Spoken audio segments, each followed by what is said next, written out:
La metáfora de los tenaces e infecciosas bacterias fue usada en la retórica nazi del genocidio. Es por eso que con cierto sentimiento de urgencia busco la naturaleza. Solo a través del funcionamiento de las bacterias más innovadoras de todos los tiempos. Invitación es una propuesta de encuentro de 5 artistas para intercambiar prácticas artísticas y ensayar otros y nuevos modos de vivir juntas. Invitación residentziak dauka helburutzat artista eszeniko desberdinen artean metodologiak partekatzea. Beti elkarlanean sustatuta eta bilakatu da edo orain izaten ari dena da praktikan jartzeko eremua. Yo soy una mujer vieja y enfadada, imponiéndome con mi bolso, luchando contra los... Bestiek dekien egiteko modutik ikesi alizetea. Ikesi edo, norberak bere ganatzea egiteko beste modu batzuk.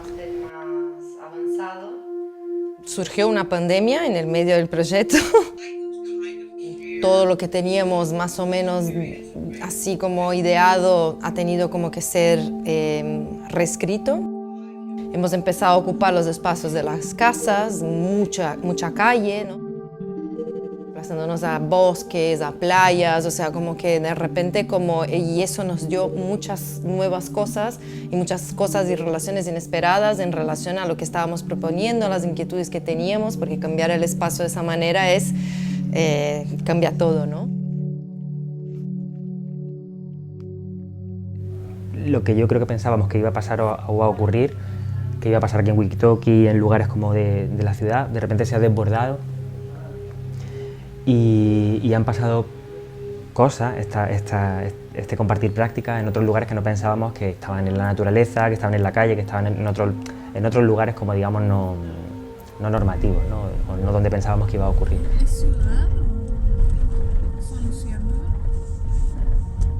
Niretzat inportantea izan da egotea leku baten ez dana ez zarela ipinten helburu bat betetzeko leku baten, ez? Egon garela oso prozesua dan leku baten.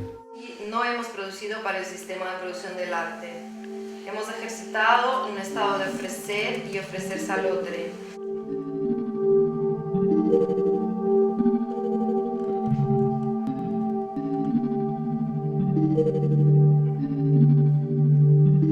Hoy en día la baja reputación de las bacterias como la Escherichia es agentes de la enfermedad desarrollaron la facultad de fabricar... Gure prozesuan zehar, nik asko ikasi dudana da, denpora luzatzen, praktiken denporak luzatzen, eta hor benetan egiten gaudenari, bai, espero izan gabe gero zer izango den, o pieza bat izango den, o ze produktotan bilakatuko den, ez hori pixka suspenditu egin dugula, eta geratu garela egitearen eta elkarrekin egotearen, eta hor nola taldeka ideiak bilakatzen genituen inguruan, ez? Horren inguruan aritu gara, eta horrek nigan hartu du pisua nolabait edo, bai, indarra.